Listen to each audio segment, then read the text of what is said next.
मी जयश्री सोनकोडे महात्मा फुले आणि डॉक्टर बाबासाहेब आंबेडकर यांच्या जयंतीनिमित्त सर्व जनतेस खूप शुभेच्छा देते. खऱ्या अर्थाने महिलांची पहिली शाळा महात्मा फुले यांनी काढून सावित्रीबाई यांना शिक्षित केले. त्याचबरोबर सावित्रीबाईंमुळे महात्मा फुलेंमुळे भारतातल्या समस्त महिला शिक्षणाकडे ओढल्या गेल्या आणि आज त्यांचं शिक्षणाचं प्रमाण आपण पाहिलं तर खूप मोठं आहे. त्याचबरोबर डॉक्टर बाबासाहेब आंबेडकर यांनी आपल्या भारतीय संविधानातून महिलांना सामाजिक न्याय आणि सामाजिक हक्क असे दिलेले आहेत. आणि या दोन महान व्यक्तींमुळे तसेच राजर्षी शाहू महाराज यांच्यामुळे आरक्षण आपल्याला मिळालं आणि त्या आरक्षणामुळे आपण महिला पुढे गेलेलो आहोत. आज पण आपल्या महिलांना 33% आरक्षण सर्वत्र आपल्याला पाहायला मिळत आहे. आणि या आरक्षणामुळे महिला आज शासकीय नोकरीमध्ये आहेत, प्रायव्हेट फर्म मध्ये आहेत किंवा इतर ठिकाणी पण मोठ्या प्रमाणावरती काम करताना आपल्याला दिसत आहेत. आपण म्हणत होतो की जिच्या हाती पाळण्याची दोरी ती सर्व जगाला उद्धारी, मग ती दोरी कापून आपल्याला संविधान देण्याचं काम डॉक्टर बाबासाहेब आंबेडकर यांनी दिलेलं आहे. आपल्या हातात पेन देण्याचं काम महात्मा फुले आणि सावित्रीबाई फुले यांनी दिलेलं आहे. आणि त्यांच्याच कार्यामुळे या भारतीय संविधानामुळे आपण आज खूप स्वाभिमानाने आणि आत्मसन्मानाने जगत आहोत. जे काही अधिकार पुरुषांना आहेत ते सर्वच अधिकार महिलांना या संविधानामार्फत देण्याचा प्रयत्न डॉक्टर बाबासाहेब आंबेडकरांनी केलेला आहे. त्यामुळेच भारतातील स्त्री ही आत्मनिर्भर आहे, तिचा आत्मविश्वास वाढलेला आहे आणि ती स्वावलंबीपणे आपलं जीवन जगू शकते. त्याचबरोबर तिला हवं ते शिक्षण ती घेऊ शकते किंवा तिला जर परदेशात जाऊन शिक्षण घ्यायचं असेल तर ती संधी सुद्धा आपल्याला संविधानामुळे उपलब्ध झालेली आहे. त्यामुळे शासकीय नोकरीमध्ये सुद्धा मोठ्या प्रमाणात महिला काम करताना अधिकारी आहेत, IAS आहेत किंवा इतर क्षेत्रामध्ये महिला काम करताना आपल्याला दिसत आहेत. अशा परिस्थितीमध्ये महिलांची स्थिती सुधारण्यासाठी त्यांनी चौफेर असा विचार करून त्यावरती अभ्यास करून महिलांना कुठले कुठले आपल्याला न्यायिक अधिकार आणि सामाजिक अधिकार देता येतील याकडे त्यांचा कटाक्ष होता. आणि पुरुषांना ज्याप्रमाणे संविधानाने जो काही अधिकार, मूलभूत हक्क, अधिकार, कर्तव्य दिलेले आहेत ते सर्वच्या सर्व महिलांना सुद्धा डॉक्टर बाबासाहेब आंबेडकरांनी संविधानाच्या मार्फत दिलेले आहे. जर आपल्याला आपण पाहिलं की पूर्वीच्या काळामध्ये मनुवादी जी व्यवस्था होती त्यामध्ये स्त्रियांना नरकाचं द्वार किंवा त्यांना कुठलाही अधिकार नव्हता.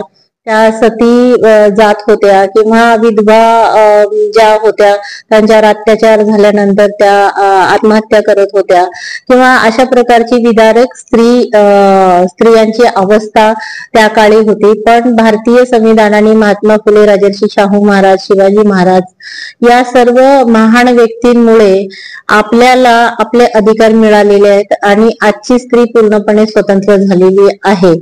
तिला वाटेल ते शिक्षण ती उच्च पदावरती जाऊ शकते. तिच्या मेहनतीच्या जोरावरती ती प्रत्येक गोष्ट अचीव करू शकते आणि तिथे आपल्याला जेंडर बायस कोणी लिंगभेद आपल्याला करणार नाही याकडे सुद्धा समाजाने लक्ष द्यावं. आणि इथे तसं महिलांना काम करताना संविधानाने जरी अधिकार दिलेले असले तरी इथे जी पुरुषी मानसिकता आहे ती मानसिकता अजूनपर्यंत संपुष्टात आलेली नाहीये. ती संपुष्टात येण्यासाठी अजून जास्तीचा कालावधी लागणार आहे. पण या मानसिकतेमधून काही पुरुष बाहेर आलेले आहेत आणि महिलांना ते पण चांगल्या पद्धतीने काही स्तरावरचे पुरुष जे चांगल्या विचारसरणीचे आहेत, जे महिलांना समान हक्क, समान दर्जा देतात आणि त्यांना स्वाभिमानाने आणि आत्मसन्मानाने जगण्यासाठी प्रेरित देतात आणि त्यांना त्यांचा दर्जा जो आहे तो समानतेचा दर्जा देतात आणि त्यांना तो हक्क आणि अधिकार त्यांना मिळावा यासाठी काही सामाजिक संघटना वगैरे काम करत असतात. तर भारतीय संविधानाच्या माध्यमातून महिलांना जो अधिकार मिळाला आहे तो अधिकारामुळे आज महिला खूप प्रगती पथावर आहेत असं मला वाटतं. डॉक्टर बाबासाहेब आंबेडकरांनी जे कलम आहे 17 त्यानुसार अस्पृश्यता नष्ट केलेली आहे. कलम 14 नुसार आपल्याला कायद्यापुढे समानता आहे.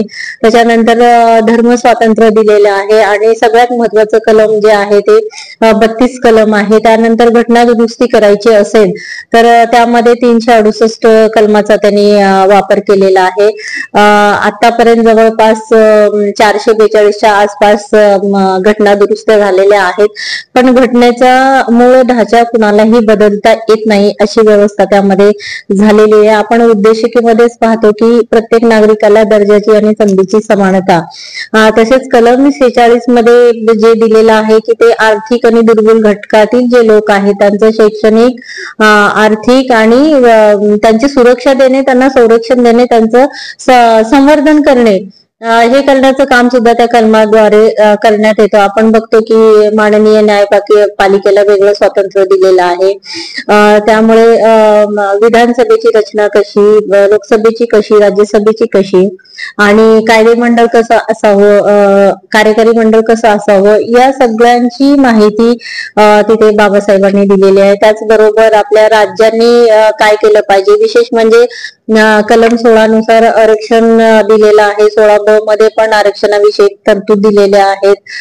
त्या आरक्षणामुळेच आज SC, ST, VJNT, OBC, SBC, आर्थिकदृष्ट्या मागासवर्गीय असणारे काही समाजातील बंधू भगिनी हे मोठ्या प्रमाणावरती आपल्याला शिक्षण घेताना दिसत आहेत आणि शिक्षणाच्या आणि विकासाच्या मुख्य प्रवाहामध्ये या देशातला 85% असणारा बहुजन समाज हा तिथे आपल्याला त्या प्रक्रियेमध्ये समावेश होताना आपल्याला दिसत आहे. भारतीय संविधानामुळे या भारत देशातल्या 18 पगड जाती, प्रत्येक जाती धर्माला त्यांनी महत्व दिलेलं आहे आणि प्रत्येक जाती धर्माचा आदर प्रत्येकाने करायचा याची सुद्धा शिकवण आपल्याला संविधानाद्वारे डॉक्टर बाबासाहेब आंबेडकरांनी दिलेलं आहे.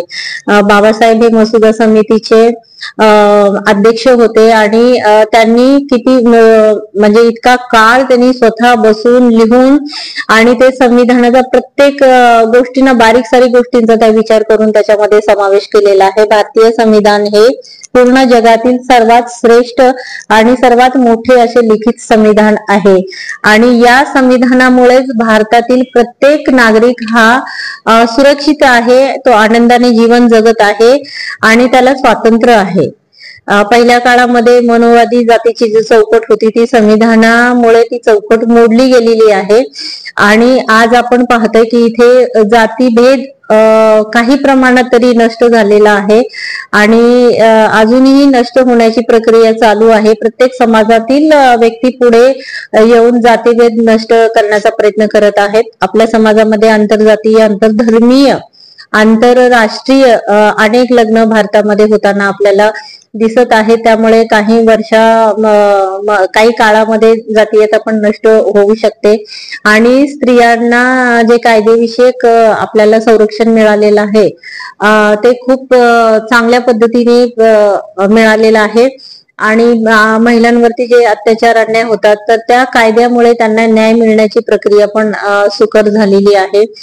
त्याचबरोबर भारतीय संविधानामधल्या कलमामुळे प्राथमिक शिक्षण सक्तीचे आणि मोफत सुद्धा बाबासाहेबांनी दिलेला आहे. म्हणजे या भारतामध्ये जन्मलेला प्रत्येक बालक किंवा बालिका हिला प्राथमिक शिक्षण घेण्याचा पूर्ण अधिकार आहे आणि त्यांनी प्राथमिक शिक्षण हे मोफत पद्धतीने दिले पाहिजे अशा पद्धतीचं बाबासाहेबांनी त्यामध्ये वर्णन करून ठेवलेलं आहे. त्याचबरोबर जेव्हा उद्देशिका लिहिली तेव्हा आम्ही भारताचे लोक म्हणजे जी उद्देशिका आहे ही राज्यघटना आहे, हे संविधान आहे, ते पूर्ण संविधान हे भारतातील लोकांना अर्पण केलेलं आहे. म्हणजे इथे भारतातील लोकांची सुद्धा जबाबदारी आहे की या संविधानाला सुरक्षित ठेवणे, या संविधानाने दिलेल्या तरतुदीनुसार वागणे, त्याप्रमाणे कामकाज करणे आणि त्याप्रमाणे ते संविधान अबाधित ठेवण्याची जी कर्तव्य आहे ते भारतातील सगळ्या